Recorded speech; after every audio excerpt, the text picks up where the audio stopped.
Great. Yeah, thanks, Paul. Thanks, everybody, for being here. Let's look back at the game and talk about our players of the week. Offensively was Austin Carr. Another great performance by Austin. I think he scored a touchdown now in 6 straight games.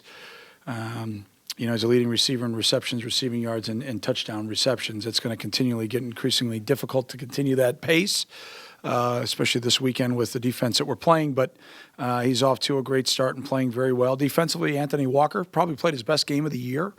Was very active, and I thought he played a really, really solid game. Big playmaker offensively was Macon Wilson. Great to see him get his first career touchdown. And then Montre Hartage, I thought was pretty special all game, not only at the corner position but also in the kicking game. So needed him to step up, and I thought he really did on Saturday. Special teams wise, it was Chris Fitzpatrick. Pretty rare to talk about the long snapper. This is more of a, I think. Career award. We don't know. We don't talk about Fitz a whole lot. That's good.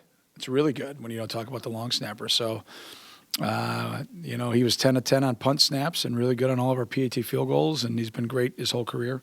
We got 3 great young men from the state of Ohio that were our practice players of the week. Nick Urban on offense. We were down a couple bodies in practice, so we moved Gunnar Vogel over to defensive line, and he unselfishly did that last week. And Mark, so he's our defensive practice player of the week, and Mark Gooden is our special teams practice player of the week. So those 3 young men get seats 70, 69, and 68 on the plane, and will be traveling with us to Columbus. It'll be great for them to be back in their home state. I'm sure they'll be excited about it, and so will their families. I want to congratulate all of our teams here in the state of Illinois that have made the state playoffs, and wish them nothing but the best of luck as the IHSA football playoffs start this weekend. It's always a special time. I think back to my time at Sandburg, and you get around Halloween, and the second season starts in high school football here in the state of Illinois. So want to wish all those teams nothing but the best of luck. So with that, how about some questions, please?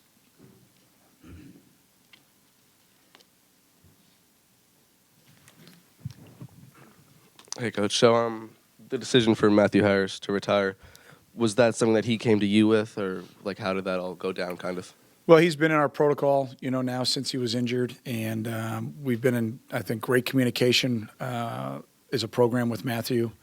I've talked to his mom, his brothers, obviously our doctors, and then those that we use as specialists. And then Matthew and I have sat down and probably talked at least once a week, not only about short-term but also about long-term.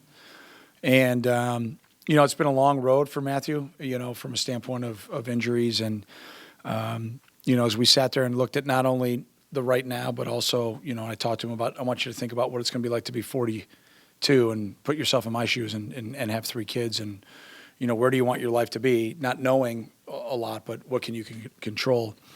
And so I think he put great thought into it. I know he's a man of faith, and so I think he put his trust in that, and then really relied heavily upon his family and then our doctors. And so I fully support his decision.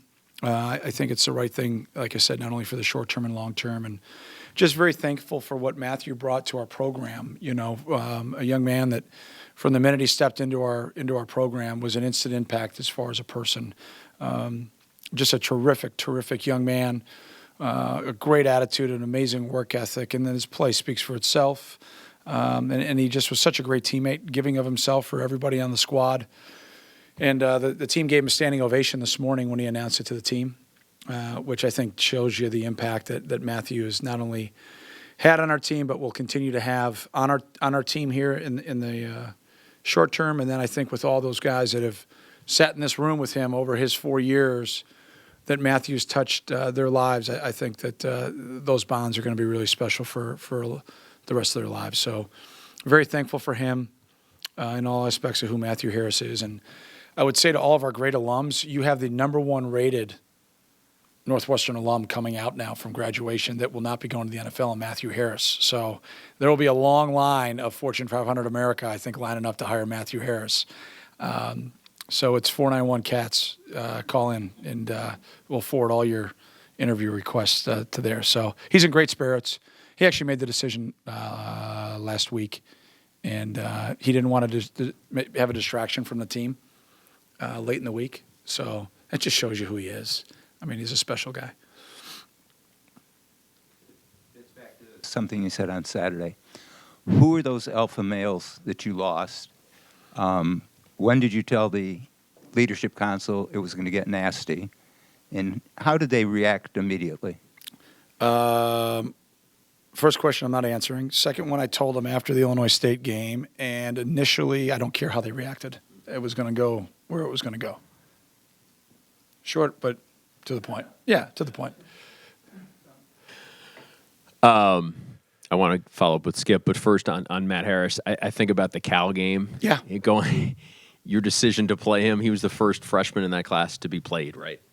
I believe so. Was he? It was the opening kickoff of the game, yeah. But I can't tell you. I should know, but I don't. There were two in that class. Yeah. It was Warren, yeah. So the fact that you were ready from the outset to give him a chance and all that, I mean, what did that say about him from the outset? Well, going back to when he was at LT, he did a lot there for them. And everyone that Matthews touched. I mean, when I get the privilege to go to all these high schools, right? And you start talking about, a young man, and you meet the head coach, you meet the assistant coaches, you meet the director of athletics, you meet the trainer, you meet the principal, you meet the guidance counselor, you meet all these people. And, Matthew is one of those that I asked everybody, so has Matthew paid you off to say all this? I mean, the glowing recommendation, it was unbelievable. Never met a young person like this, mature beyond his years, incredibly humble, incredibly giving. And then to watch him come into camp and to see how competitive he was. Now, he's like 158 pounds, but he was just relentless. And that's what how he put himself in position to play early. And that's how he played. I mean, he played relentless, and he'll have no regrets. He gave everything.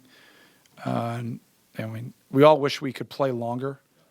And, I remember when it was time for me to put my helmet up on the shelf, and I made that decision. I didn't have that made for me. I made that decision, and people around me, I think, kind of questioned it a little bit, but I just thought it was the right thing at the right time. And, I'm sure there might be some people that know Matthew that are like, well, why didn't you try it? This is the right thing at the right time. And he's in control of the decision. And like I said, I think I 100% believe it's the right decision and fully support it. How many concussions he had? No, I can't. Okay. No, I can't.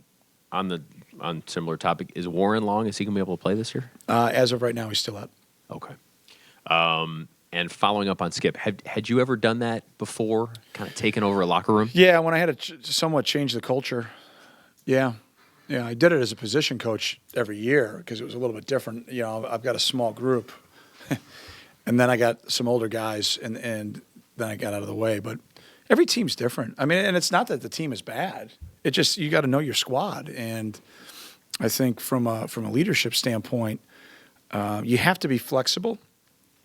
And you have to listen, and I think and you have to observe behaviors and patterns of behaviors. And I'm very proud of the job that our older guys are doing. I mean, I think that they're doing a really, really good job. I think back to when I was early in my career, and I say a lot of these things from that context because I try to look at it from looking out of the face mask. I've been looking into the face mask now for a long time, but to remember what it was like looking out of the face mask. And, my freshman year here, I was just happy to be here.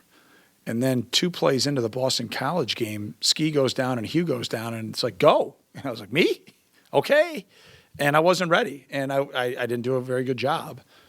And I think I think my play that year was very similar to the way we played as a team. And I think I kind of saw it from a personal experience standpoint with some guys. Maybe they just weren't mentally, emotionally, and physically ready. And we don't have anyone else. So we don't have a choice. We have to get them mentally, emotionally, and physically better.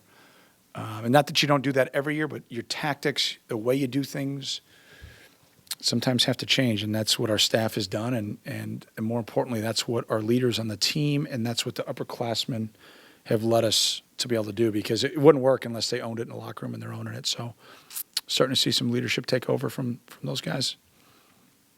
Fitz, you guys always say every week is a new opportunity. When you guys are having the success that you're having, and you go up against a team as high caliber as Ohio State is.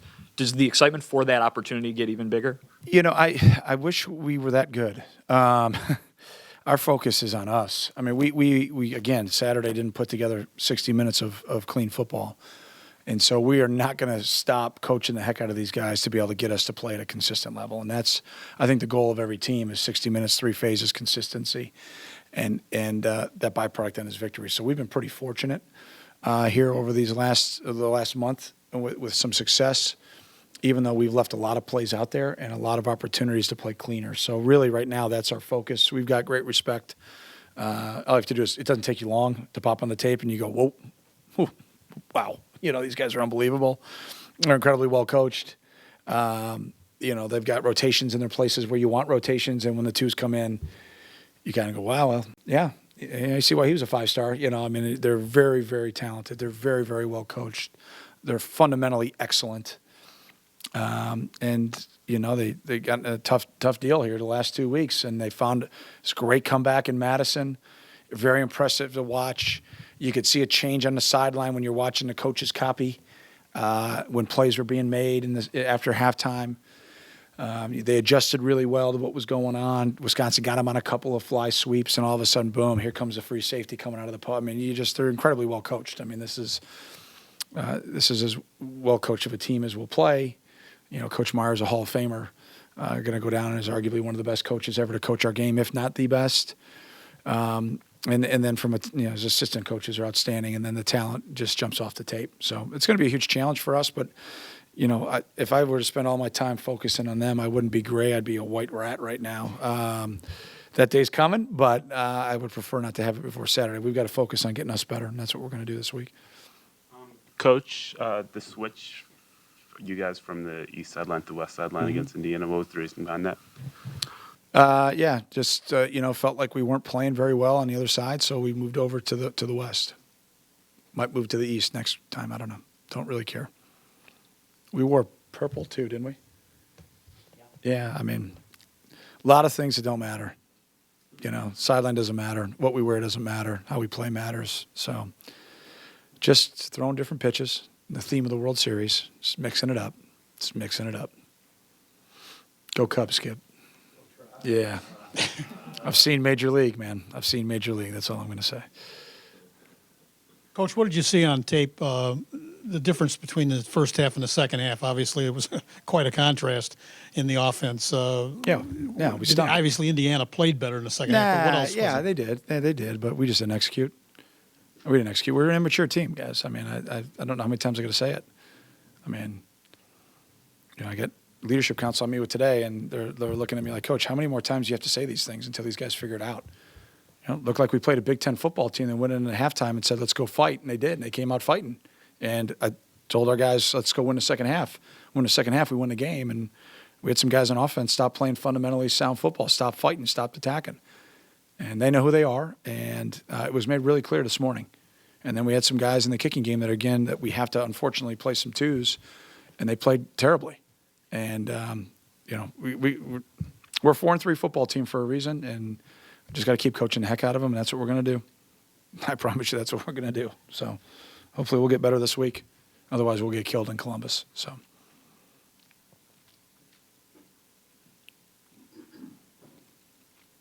You spoke about Marcus McShepard. When was it decided that he wasn't really going to be a wide receiver anymore? And then how did you see him progress again at corner? Well, I don't think it was necessarily decided that he wasn't going to be a receiver anymore. I think the decision was that we had a need for him over in the secondary because of the situation that we were in. So that was the decision that was made. And what was the second part? I'm sorry. Just in how have you seen him bounce back? Yeah, well, I think it was hard initially. Obviously, I mean, do you play ping pong? Yeah, it's like getting hit back. It's like a ping pong. It's bang, bang, bang. It's not fair to an athlete, and that's why I said what I said after the game. I mean, I'm really, really proud of him because he's just doing whatever we ask for the betterment of the team. That's being an incredibly unselfish teammate, and I'm not surprised. I'm not surprised. He's a great young man, and I think he's responded really well. I think he's responded really well. What made you offer Marcus a scholarship in the first place? Speed, athleticism. he was a young man that we weren't quite sure which position he was going to play, but man, could he run. And then he came to camp and he showed kind of a proficiency in both positions. And, great student, Cleveland Heights, go Cubs. Coaches were, it was great. Coach Rodsky was great. When I think about, it's, he's kind of symbolic of what we have to do in recruiting. I mean, we're going to always start our recruiting here in Chicago. You guys know that. But, for us to take the steps where we need to go and for us to compete every week and for championships, we have got to win our recruiting battles on the student athletes in the state of Ohio that fit our program. And that is critically, critically important to our success. And, you look at our roster and you see the state of Ohio all over it. And, we allocate 3 coaches to the state in recruiting. And it's just critically, critically important. I mean, it's one of those even conversations I've had with Era going back to when he was here. The success that he felt like he had once he left Chicago was you have to go win on the high-end academic student athlete in the state of Ohio. And we do the best job we possibly can. When Coach Meyer and his staff, decide that they're going to maybe not offer a young man, that if he's a great student, we're going to go after him with everything we got. Have you beaten Ohio State on any players? No. That would be 0 for a decade. One Sounds other like my for you. record against them. So, What is your thought on the angry team theory? Like a lot of fans are saying, Ohio State's going to be all angry, so they're going to. God, fans are awesome. It's always raining, isn't it? Holy cow.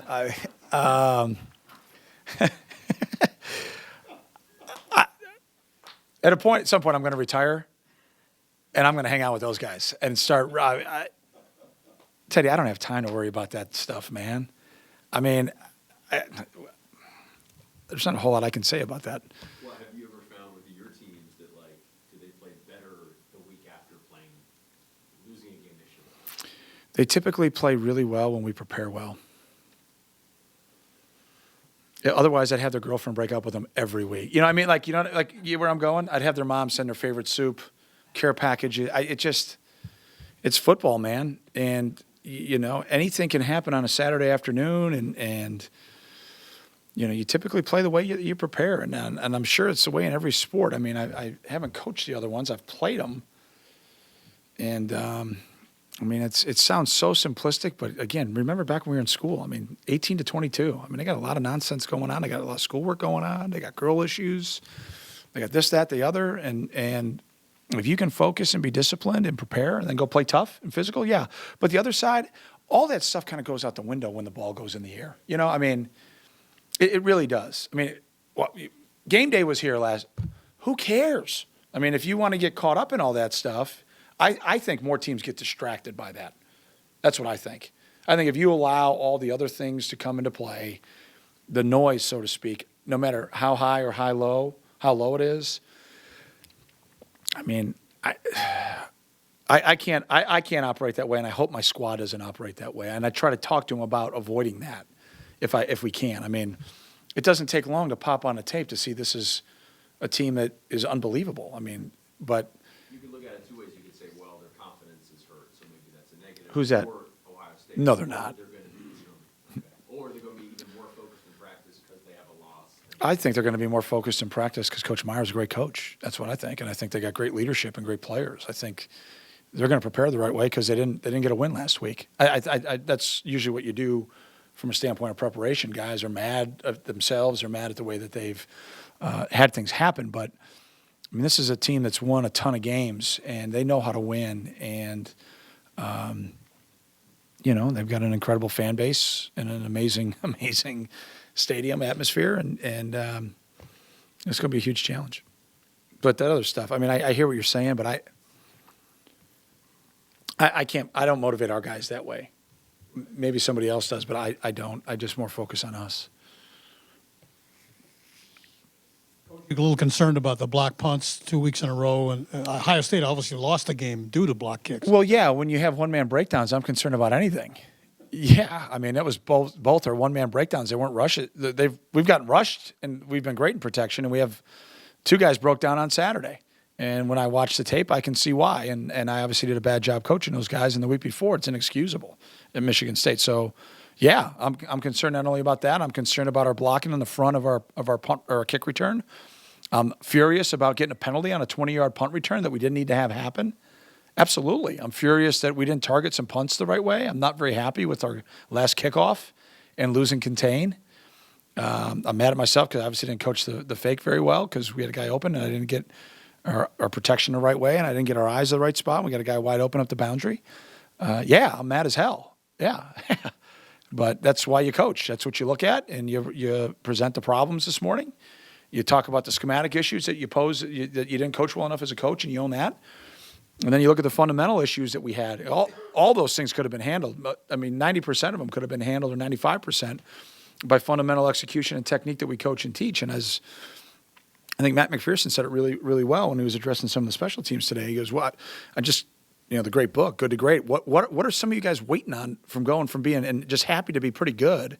I mean, I guess good at 4-3. I guess is good. It's above average, barely. When are we going to stop being good and accepting being good? Because good is not good enough. When are we going to strive to be excellent and strive to be great?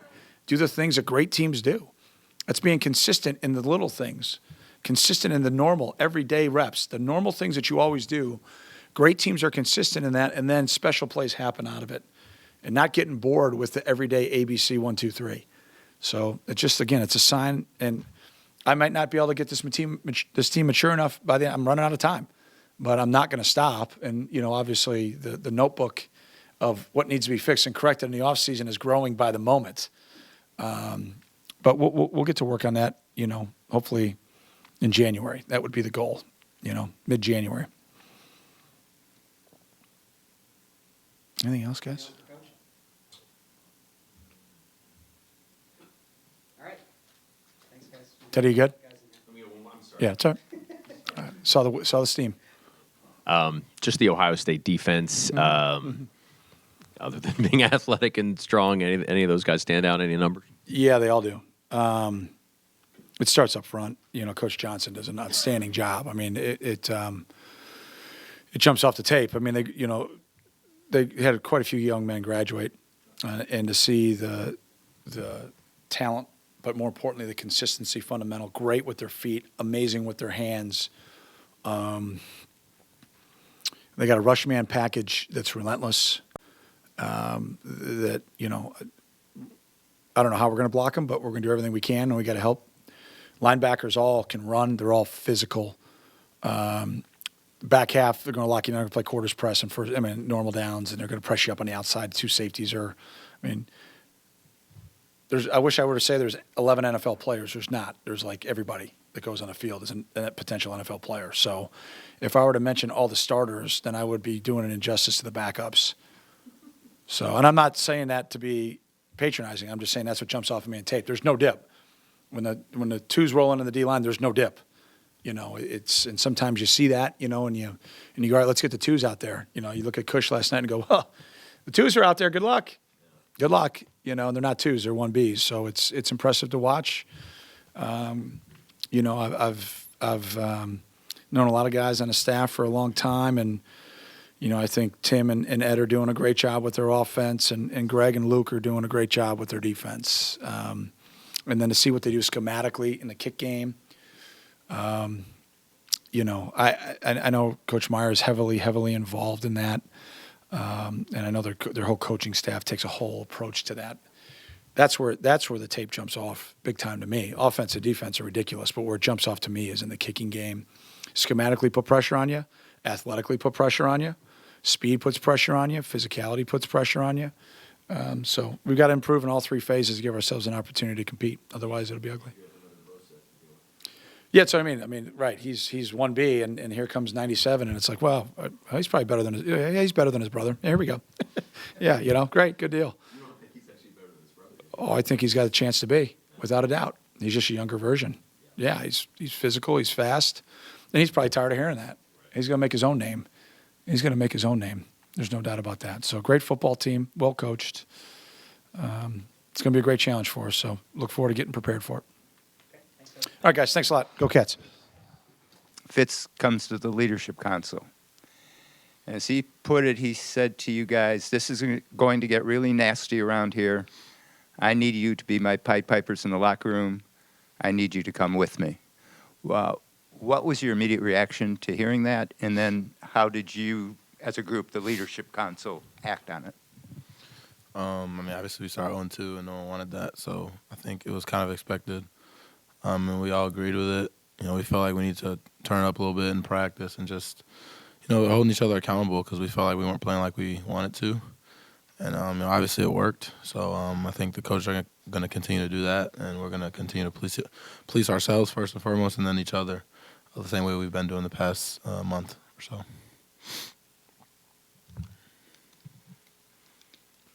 For both of you guys, you talk about opportunities come in each and every week. When you guys are having success and when you play a team as good as Ohio State is, does the excitement for that opportunity increase? I'll go first. I mean, obviously it does. You're a great team. It's a big opportunity for us. It's a really stepping stone in our season. We didn't start too well, but now we think we're at all 3 straight wins.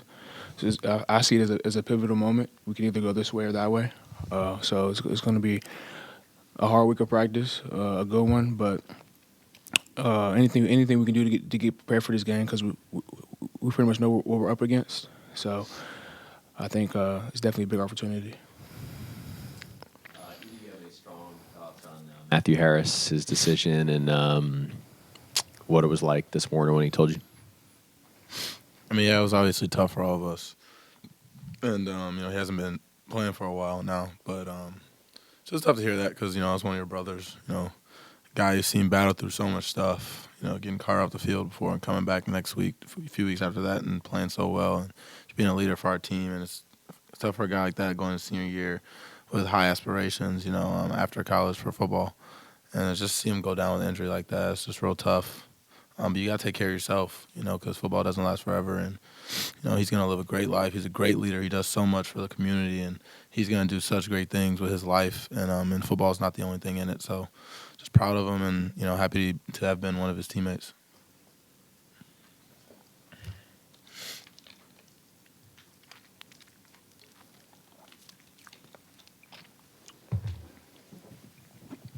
Justin, were you surprised when Fitz did that? I asked him if he'd taken control of a locker room before. He made it sound like as a position coach he did, and maybe when he first became head coach. But was that a different Fitz that you saw after the Illinois State game?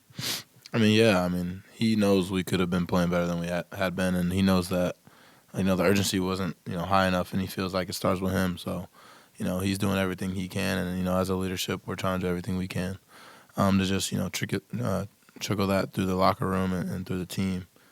But, you know, I wasn't really surprised. You know how fiery of a guy he is, and he has so much passion for us, you know, so much want for us to be great, and he's going to push us, you know, to our limits. So he's been doing that, and it's been working for him, for us. So, you know, he'll continue to do that, and, you know, we're going to continue to take it in stride and keep working, and keep trying to get wins.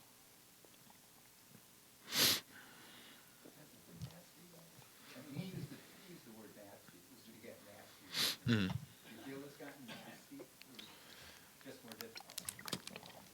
I mean, if you're soft-minded, maybe, but, you know, we've all been yelled at by coaches before. That's nothing new. You know, he wants the best for us. You know, it's nothing personal. It's all about football. And so, yeah, just taking a stride and keep going, you know. You can't worry about, you know, your feelings or whatever. You just got to keep playing football, and that's what we're here to do. Justin, Fitz had a glowing review for the Ohio State defense, and obviously the numbers back that up. What do you guys see as a challenge going up against them? Yeah, they're a great defense. Obviously, so many great players. You know, they rotate a lot of D linemen. They're all really good. Great. You know, obviously, All-American linebacker, great linebacking core, and great DBs. So, you know, it's Ohio State. They're going to be a great team. You're going to have great players. They do a lot of just base stuff, and they're going to say, you know, you know what we're going to do, so just come beat us. And that's the type of mentality they have, and that's the type of mentality we're going to have to go in there, into their place and win a game. It's going to be tough, but, you know, we're up for the challenge. For both of you, what'd you think when you watched Ohio State, Penn State, and nobody's played in the Horseshoe yet, right? What's your sense of what that place is like? My biggest take on it was the special teams. How Penn State got after them on special teams, made a couple of plays in that aspect of the game, and I think that's something we definitely need to be better at as a team. Because Coach Fitz says it's the character of our team. So young guys stepping up in the kicking game is going to be huge this week. So we're definitely going to have to come tomorrow with the kickoff. Well, I think we have punt team, punt return team tomorrow. Definitely come hard enough because the two teams we had a penalty last week and we struggled. Past couple of weeks with the pride team and stuff like that. Even on attack and bomb, we need to be better there. Because I feel like to win that game, we're going to have to make some plays in the special teams area. So that's how I feel about it. What do you think about the Horseshoe?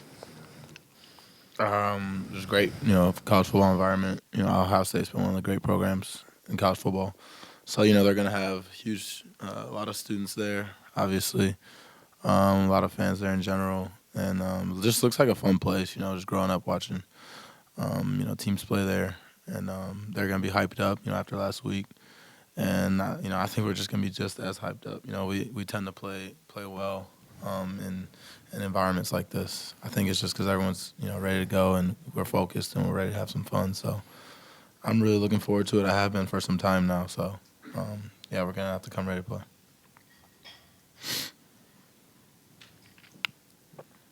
Both of you guys, why do you think you've played so well on the road this year? You could even argue that you've played a little better on the road than you have at home.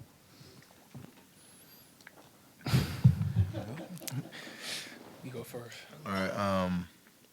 I think it's really just a mindset. Going to road games, it's it's going to be you against the world. Only 70 guys are allowed to go on the trip, so there's just not a lot. There's just a lot more focus, I feel like, and I think we need to bring that to our own place. But it definitely occurs on the road. I feel it. I think the guys that travel feel it, and it is a cool thing for all the guys there to be focused, knowing that they're gonna have to contribute in some way to us winning.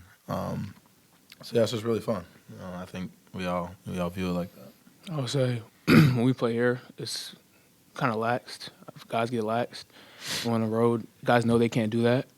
So they're like a little bit sharper, just that little extra edge on the road. And I feel like we have 2 road games against Iowa, Michigan State. And you could really see it. Like in the hotel the night before, guys were really sharp, really focused. And I think we need to carry it over to these home games as well.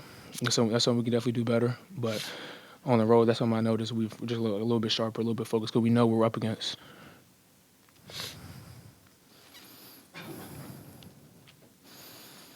Anything else? Shepard's going to come in here later. He's a Cleveland guy, I assume. Is there any World Series talk? Are you guys into the World Series? You guys into the Cubs? Anybody care? I mean, I'm a Cubs fan now. I don't really watch baseball, but I've definitely been following the Cubs a little bit. I mean, it's history, so I might as well, right? Yeah. I mean, we don't have that many baseball fans, but we do have a lot of guys from Ohio and a good amount of guys from Cleveland. So everyone here, a lot of people that come here become Cubs fans. But there's a lot of Cleveland guys in here too, so it'll be interesting to watch. Who's going to win the World Series? The Indians. Are you a big Tribe fan, and what's this been like? Now, what do you think this is going to be like this next week? Yeah. I wouldn't say I'm a big Tribe fan. I'm obviously a supporter of any Cleveland sports. But growing up, I never really was a baseball fan. So yeah. What's up, Marcus? Obviously, an interesting journey this year for you. Can you just talk about a little bit what were your thoughts when you were moved to wide receiver, and then how it's progressed through the season, and then obviously your impact yesterday? So moving to receiver, honestly, I just wanted to make an impact, whatever it may be, whether it was a vocal leader, a guy that can just give a quick spark.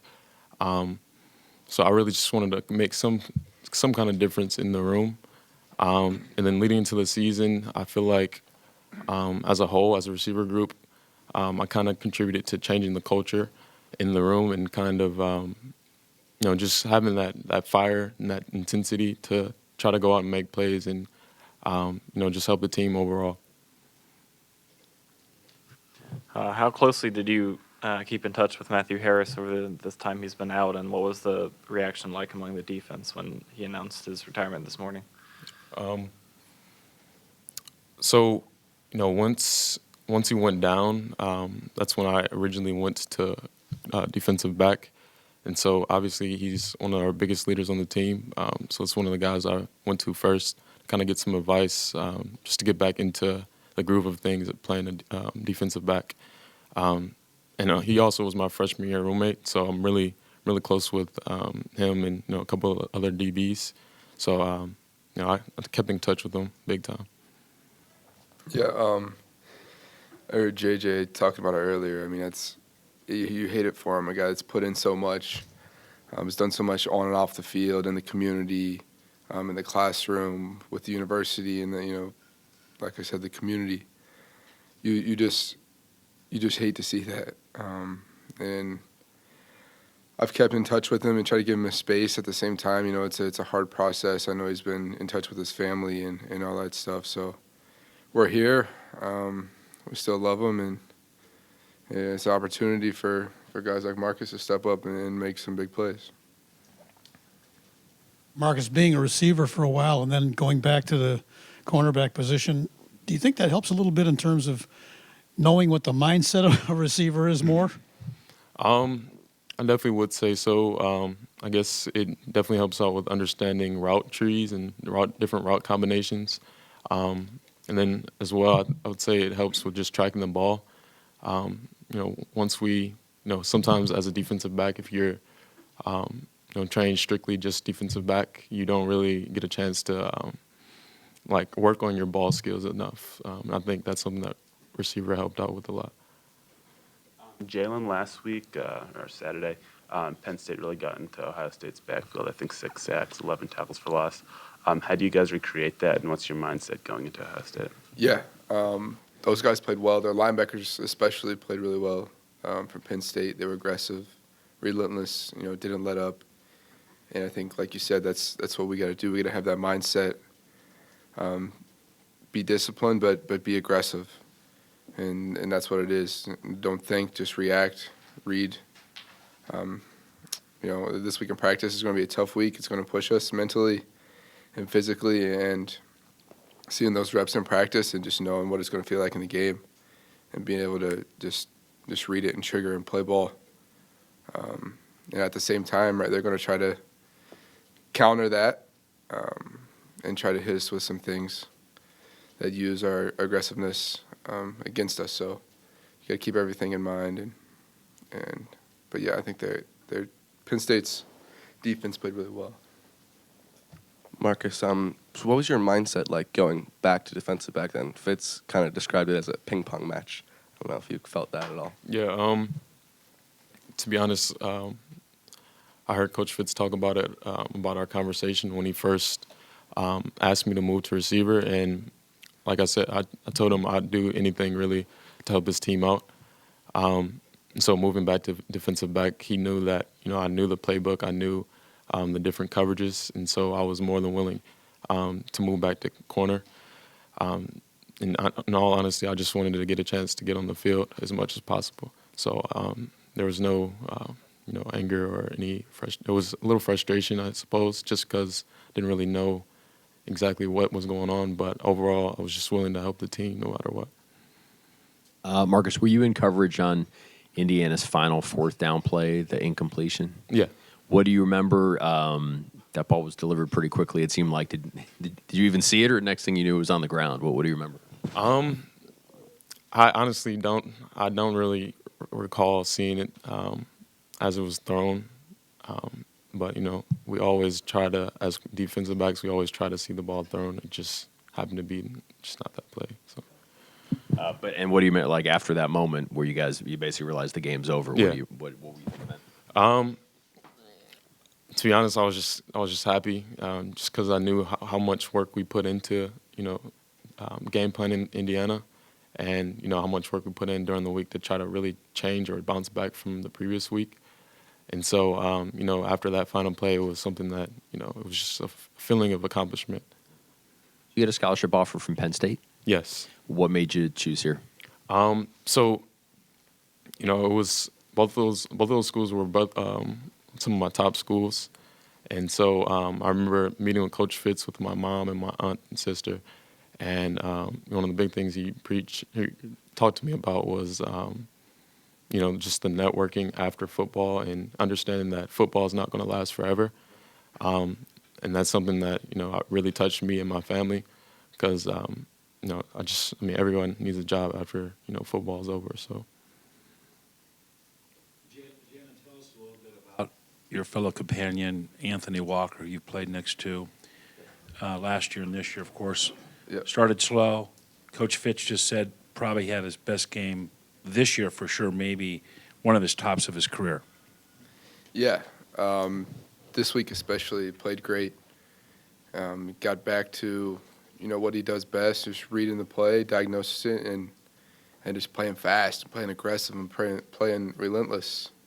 And that's what we got to get back to this week. It just comes to preparation. I think, he's always in here with the linebackers and the DBs and D-line, and we're all always in here. We're watching film, watching practice film, watching each other and critiquing each other, and outside of game plan stuff, that everyone does. And I think that's the little things that he does, that helps himself and us as a defensive unit, get better.